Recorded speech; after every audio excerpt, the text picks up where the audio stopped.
Howdy y'all, welcome to Nerd Studio.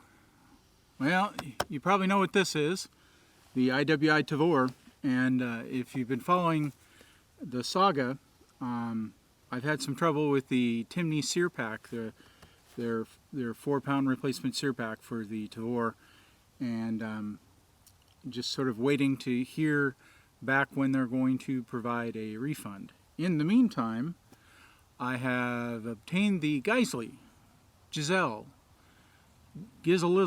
I don't know, Fadiddle-iddle. I don't know how to pronounce it, but I think it's Geissele. Sear pack for the Tavor. It has reviewed really well, and I've plopped it in the rifle, and we're gonna run it through its paces today and see just if it's better than the Timney. Everything I've read says it is. The other really cool thing about getting the Geissele trigger pack is they give me a bunch of swag. Not Nerd Gone South. They send it out with this sear pack. So if you order the sear pack, you'll get the swag too. I got the neat hat with the big G and a Russian crap load of stickers to put on my gun cabinet. So that was a lot of fun. The first thing I think really bodes well is just how much more easier this sear pack went in than the Timney pack did. So I've got it in the rifle. I'm going to take it out and show it to you, and then we'll put it back in, and you'll see what I mean, I think. I normally don't have a problem pulling this thing in and out, except when the camera's running, so we'll see how we do today.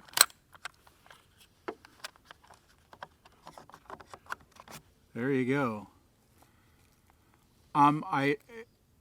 I was really impressed with the feel of the Tavor sear pack as well, but the Geissele feels like a quality product. It obviously has a steel housing where the OEM sear has a polymer housing. It looks cool. Looks like it ought to work. I guess we need to shoot some ammo and see what it does. All right, let's do that.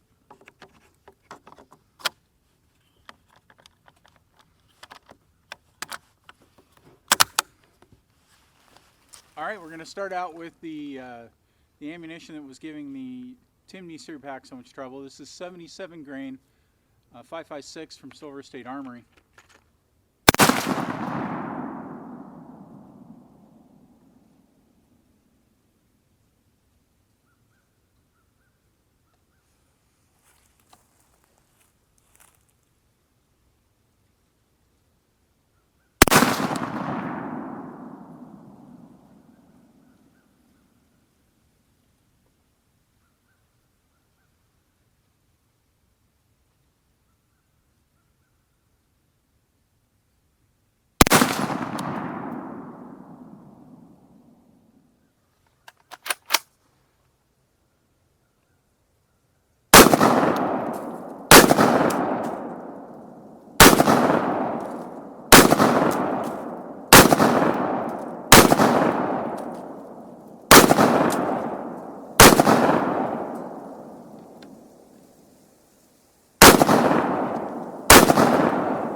Yeah, I'm pleased.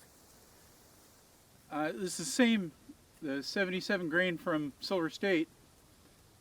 These were light primer strikes from the Tavor. I'm going to try and see if the Timney, I'm going to try and see if the Geissele trigger will actually set them off.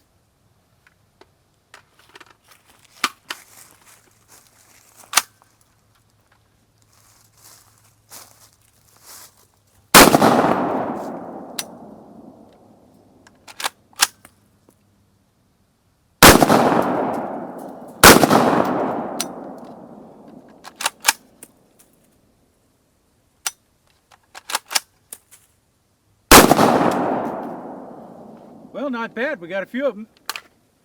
Those were all light primer strikes, so I'm not surprised that some didn't go off.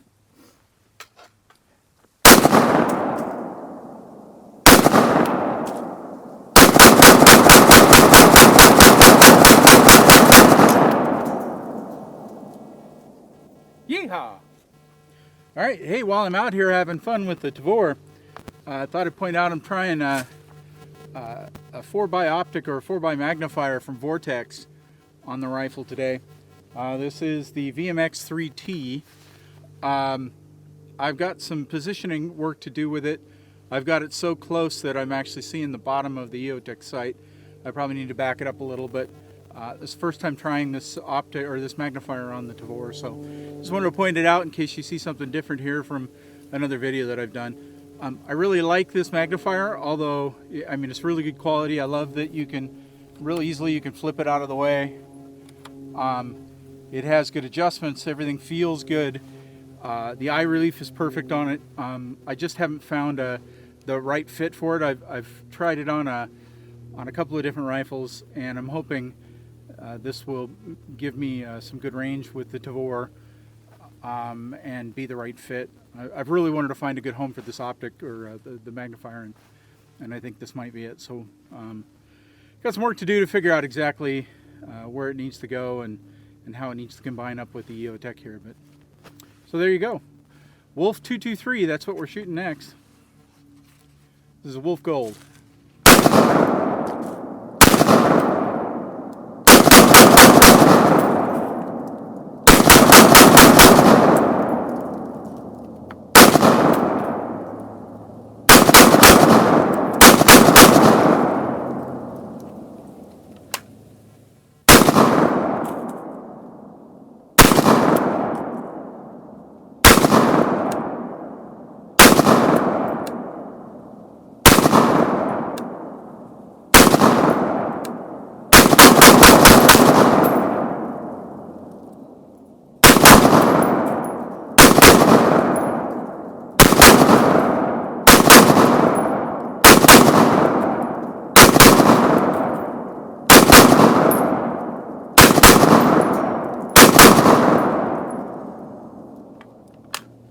Sweet.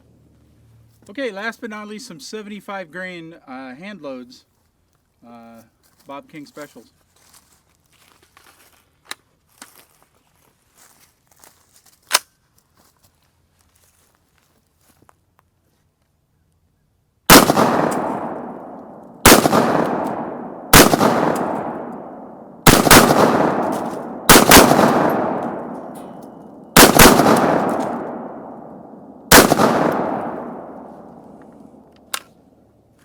Well, there you go. I think the answer on which of these two Sear packs is better is pretty obvious. The Geissele is it's worked flawlessly. The trigger pull with the Geissele is different. It has that two-stage feel that well, it's on purpose. It's a two-stage trigger, so you get that take up and then that final crisp. Click of the trigger. They rate the trigger at 3.5 pounds for the actual pull. I think it was 2.5 pounds for the take up and 3 pounds for the second stage. It feels exceptional. The next thing I really want to try is to back it up at some distance and really, now that I have the right trigger or the right sear group in this gun, to see what it's going to do from 100 yards and sight it in at that location. I'm really liking this Vortex magnifier on it. I like that extra little bit of boost that it makes sighting the target a lot easier without giving you crazy field of vision problems. So it's a nice compromise for one of these rifles. If you watch some earlier videos, you've seen I've tried it, with the varmint scope on there. It looked pretty silly, but it was fun. And it did give me a chance to really test what I think is the accuracy of the Tavor, and I think we came off at 1.5 inches or an inch at 100 yards. It was actually like 140 yards when it was all said and done. So, if you're considering buying one of these Sear packs, without a doubt, I can say avoid the Timney product at all costs. They didn't get it right. It doesn't fit in the gun right. It doesn't operate correctly. I gave them 3 attempts to make it work and they just couldn't do it. Their final statement was that due to some variations in the Tavor, their Sear pack was not working in all rifles. All right. Okay, well, You can go back and read all the details, but the truth is I've had to, I'm waiting to get a refund, and I've had to kind of fight because the retailer that I bought it from is not answering their phone. In fact, their phone is disconnected. So I fully expect to see Timney make it right. They're a great company. They just didn't get that Sear pack right.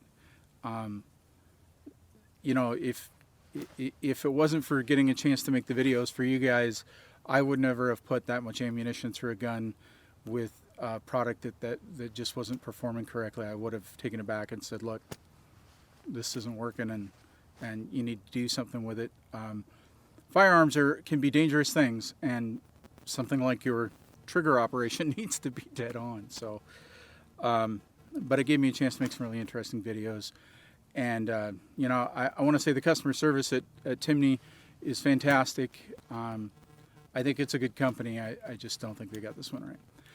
The Geissele, on the other hand, time will tell, but it just ate everything I put through it, and it feels great. It absolutely feels fantastic. All right, there you go. Problem solved. I don't know what you want to say, but I'm pretty darn pleased. Finally, I'm pleased. All right, always remember, anyone can shoot. Anyone can shoot a lot of rounds figuring out which trigger works right in their gun. I mean, if you really, really want to. Hopefully you can just live vicariously through me and not do the same. We'll see you next time.